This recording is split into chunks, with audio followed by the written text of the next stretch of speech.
మరో breaking news చూస్తున్నాం. Charging పెట్టి మాట్లాడుతుండగా సెల్ ఫోన్ పేలింది. ఈ ఘటన హైదరాబాద్ జగద్గిరిగుట్టలోని రింగు బస్తీలో చోటు చేసుకుంది. షార్ట్ సర్క్యూట్తో ఇంటిలో మంటలు చెలరేగాయి. ఇక ఈ ప్రమాదంలో ఓ వ్యక్తి సజీవ దహనమయ్యాడు. పోస్టుమార్టం నిమిత్తం సాయి మృతదేహాన్ని ఆసుపత్రికి తరలించారు.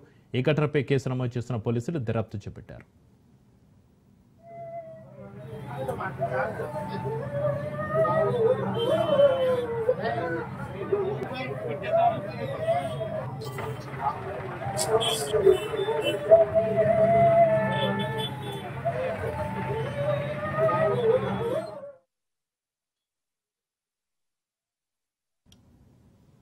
ఛార్జింగ్ పెట్టి మాట్లాడుతుండగా సెల్ ఫోన్ పేలింది. ఈ ఘటన హైదరాబాద్ జగద్గిరిగుట్టలోని రింగు బస్తీలో చోటు చేసుకుంది. షార్ట్ సర్క్యూట్తో ఇంటిలో మంటలు చెలరేగాయి.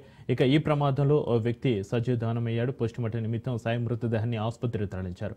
ఈ ఘటనపై కేసు నమోదు చేసుకున్న పోలీసులు దర్యాప్తు చేపట్టారు. ఇక ఈ ఘటన సంబంధించి మరింత సమాచారాన్ని మా ప్రతినిధి మహేందర్ ఫోన్లో అందిస్తారు. మహేందర్,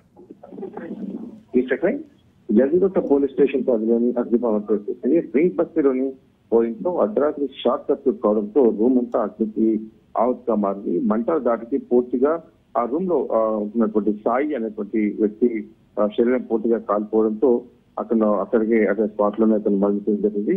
మరి ఘటనా స్థలంలో అతను వచ్చినారు. స్థానికులు సమాచారం మేరకు అగ్నిమాపక సిబ్బంది ఘటనా స్థలం చేరుకొని మంటలను అదుపులోకి తీసుకొచ్చారు. పోలీసులు ఘటనా స్థలం చేరుకొని కేసు నమోదు చేసి దర్యాప్తు చేస్తున్నారు. మృతదేహాన్ని శవ పరిశీలించడం గాంధీ ఆసుపత్రికి తరలించారు. అయితే సాయి సెల్ ఫోన్ మాట్లాడుతూ ఈ షార్ట్ సర్క్యూట్ ఉండగానే షార్ట్ సర్క్యూట్ జరిగిందా లేదా ఇంకేమైనా కారణాలు అనే దానిపైన ఇంకా పోలీసులు ఎంక్వైరీ చేస్తున్నారు. ఇంకా వివరం అయితే తెలియాల్సింది. అయితే నైట్ ఛార్జింగ్ పెట్టి మాట్లాడుతుండగా సెల్ ఫోన్ పేలింది. దీనికి షార్ట్ సర్క్యూటే కారణం, ఇంట్లో మంటలు చెలరేగినట్టుగా తెలుస్తుంది. అయితే ఆ ప్రమాదం జరిగినప్పుడు ఇంట్లో ఎంతమంది ఉన్నారు, కుటుంబ సభ్యులు ఏం చెప్తున్నారు? మహేందర్ రెడ్డి, అంటే మొదట సాయి అనేటువంటి వ్యక్తి ఆ గదిలోనే ఉన్నట్టుగా తెలుస్తుంది. గది బయట నుంచి అంటే ఇలాంటి అర్ధరాత్రి 3 గంటల ప్రాంతంలో పొంగలు వచ్చినట్టుగా గమనించినట్టుగా చెప్తున్నారు. ఉదయం లేచేసరికి అంటే గమనించేసరికి మొత్తం కూడా ఆ రూమ్ అంతా కూడా పూర్తిగా అగ్నిగా మారిపోయిన పరిస్థితి కనిపించింది.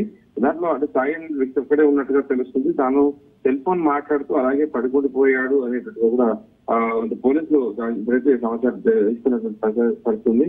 మరి అయితే ఇంకా దీనిపైన అంటే కేవలం సెల్ ఫోన్ మాట్లాడుతూ అలాగే ఉండిపోయినందుకు షార్ట్ సర్క్యూట్ జరిగిపోయిందా లేదా ఇంకేదైనా అంటే రూమ్ లో ఉన్నటువంటి గీజర్ కావచ్చు, ఇంకేదైనా ఇలాంటివి ఇంకేమైనా ఎలక్ట్రిక్ పరికరాలు ఇంకేమైనా పేలయ్యా అంటే వీటన్నిటిపైన ప్రస్తుతం ఆరా తీసుకున్న పరిస్థితి కనిపిస్తుంది.